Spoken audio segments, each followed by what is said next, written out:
Hey guys, so I had a lot of fun doing my seed day video with you yesterday, so I thought it would be really fun to do some onions with you, to start some onions with you today. I don't have all my supplies in yet, so I'm using some of my stuff from last year. I just want to go over with you what I'm using first, which is I have a tray here that fits one of my domes that I have from last year. It's cleaner than it looks.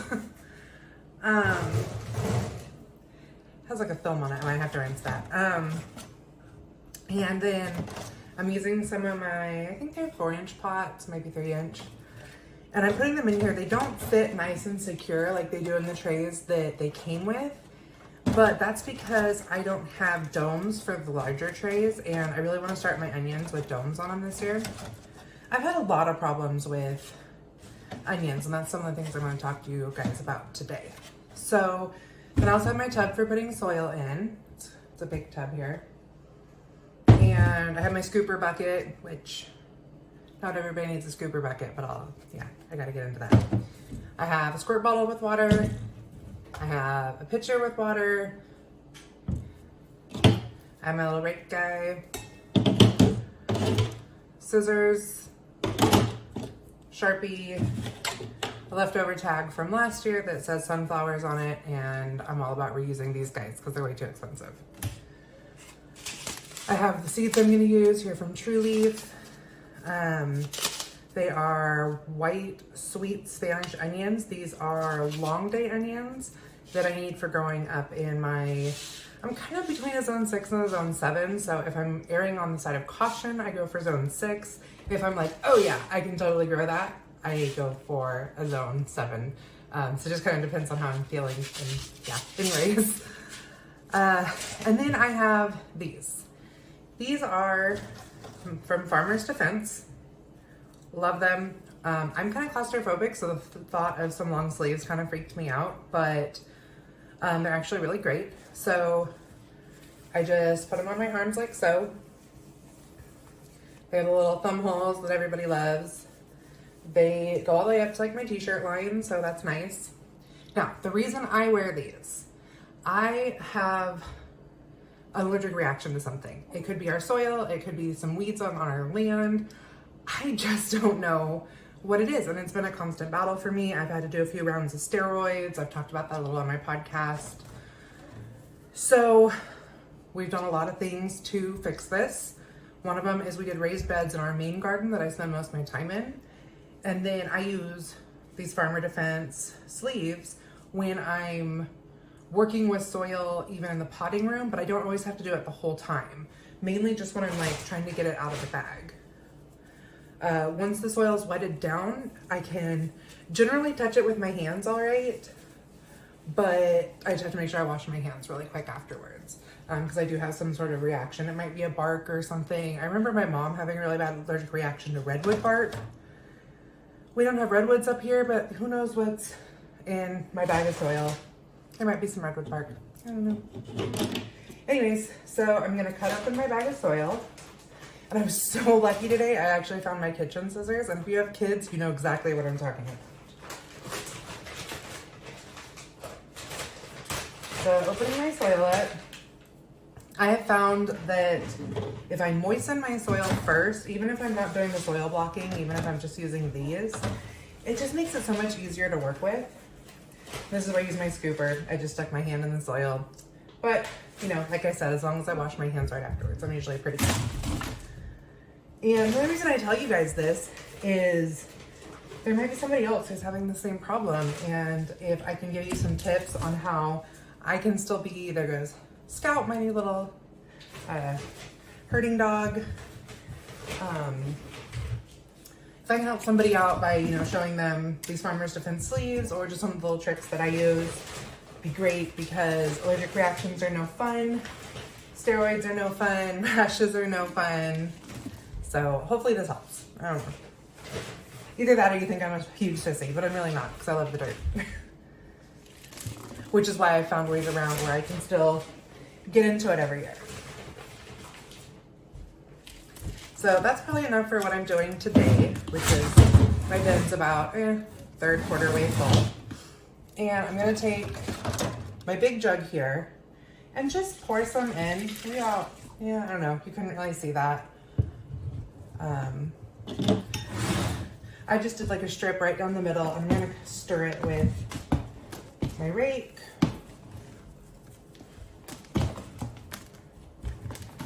I'm still seeing quite a bit of dry. I don't want this to get to the point where it's soupy like you would if you're doing soil blocking. I just want it wet enough that it's easy to work with. There isn't a bunch of fly arounds, partially for my allergies and partially just so it's easier to pack in.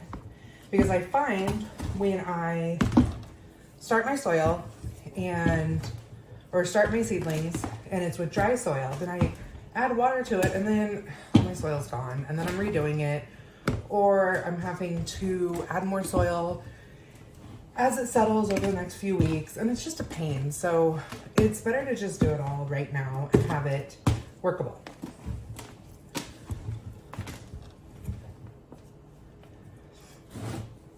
So next I'm gonna go ahead and just fill all these up. Like I said, I can touch the soil a little now that it's wet. Fill them up almost to the top, maybe not quite like there. I don't know, yeah, you can see it when I do that.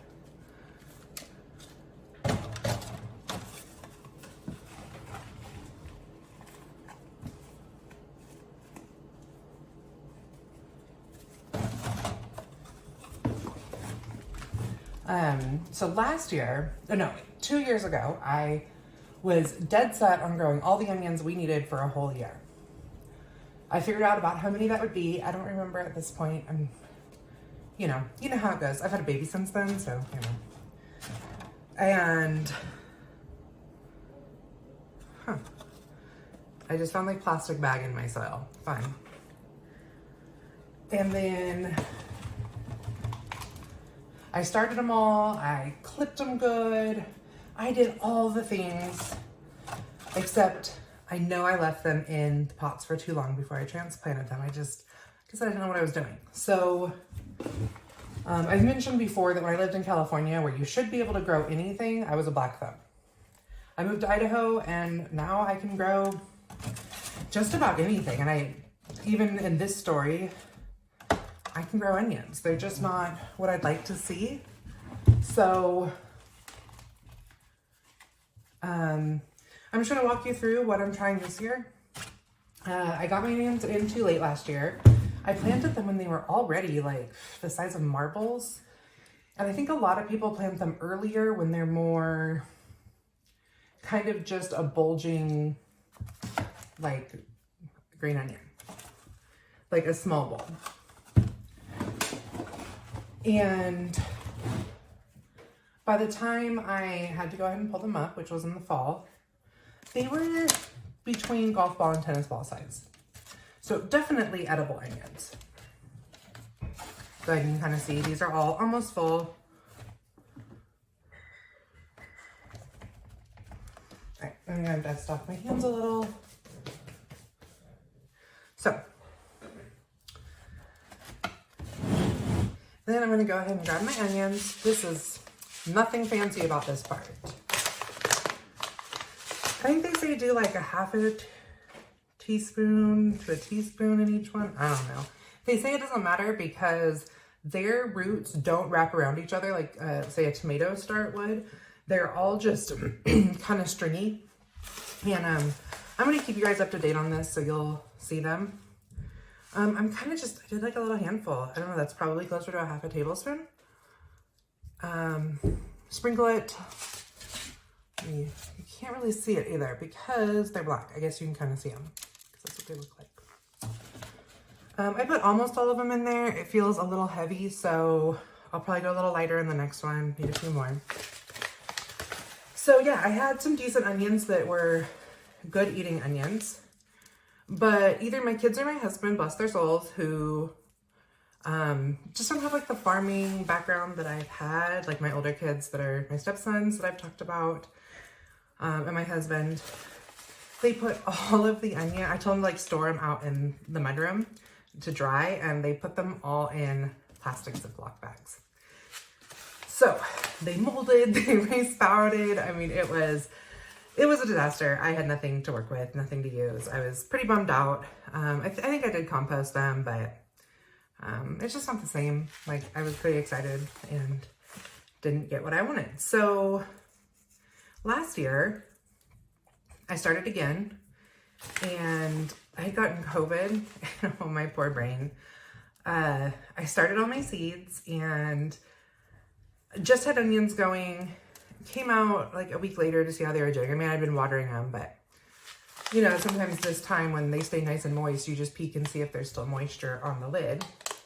I came out and checked, and there was these little like leafed plants growing, and I was so freaking out. Like, I had bad seeds, or this, like, the common purslane that like takes over my garden was in my soil. I didn't know what had happened. I'm out here like picking seeds like crazy, like seedlings, freaking out. And then I remembered I'd planted some cauliflower too. Like, COVID brain is a real thing. So I then I fixed the ones I could, replanted some cauliflower. My poor little cauliflowers, I had none last year. It just didn't work out. But I had really good onions. My onions were beautiful.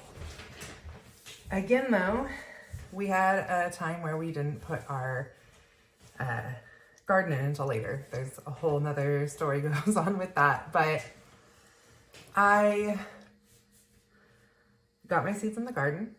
I'm going to go ahead and take little handfuls about a big and just sprinkle this over the top of my seeds. I'm not burying them, I'm sprinkling. Just get a layer of dry on top. So I went on to get them planted, and some of them looked really good, and I let them be for about 6 weeks. I came home from a trip. They were, I mean, the greens were looking great. I didn't pull any up. And then we had a freak snowstorm, and they are still out in my garden. So there's a chance I could go out there tomorrow and start digging and have some beautiful onions. Who knows? We did that last year with carrots and with turnips. The carrots turned out great. The turnips were a little woody because they'd gotten bigger than I realized. And so I chopped them and fed them to the pigs. So I'm not great with my root crops, if you haven't noticed. This year I am starting again. I am starting a little later than I'd like, but not terrible. I'm in like the last week of October, woo! The last week of February right now. So maybe like a week or something late. I'm gonna get these all going. I'm gonna put the lids on like I talked about. After I go ahead and give this just a quick spray, just to moisten the top. Remember, I've already moistened my soil, so I'm just moistening the top at this point.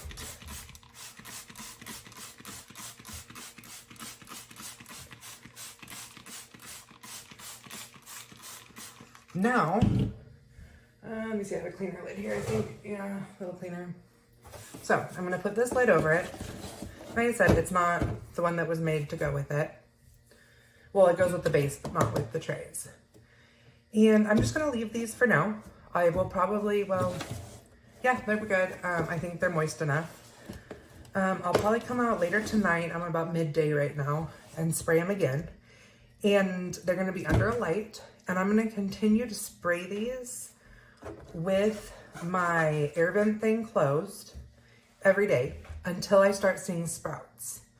Once I start seeing little sprouts emerge, I'm gonna crack my air vent, and the whole time I'm gonna have a fan running out here. Now the fan does two things. One, it makes all the plants stronger because it's an oscillating fan, and as they move, you get stronger plants, not as leggy.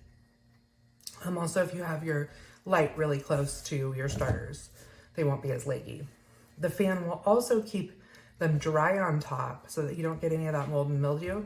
I get it some years. It usually doesn't take out a plant as long as I deal with it. I do have a video on not having moldy seedlings. So anyways, once I start actually getting about starts that are coming up to the top of the black here, I'll go ahead and just take this part off, and at that time I'll start watering from the bottom, which means I won't be spraying on the top anymore. I'll be pouring water directly into my tray. And once these guys get a couple inches tall, I will see you again. Message me if you have any questions on how I got this going, or ask me some of the resources that I've used, or anything else, and I will link any of the products that I used in the show notes. I did forget to say that I'm going to go ahead and write white onions on my tag so I don't end up pulling up seedlings again. What have been some of your guys' biggest faux pas in starting seedlings? I'd love to hear them below. Thank you, and keep growing.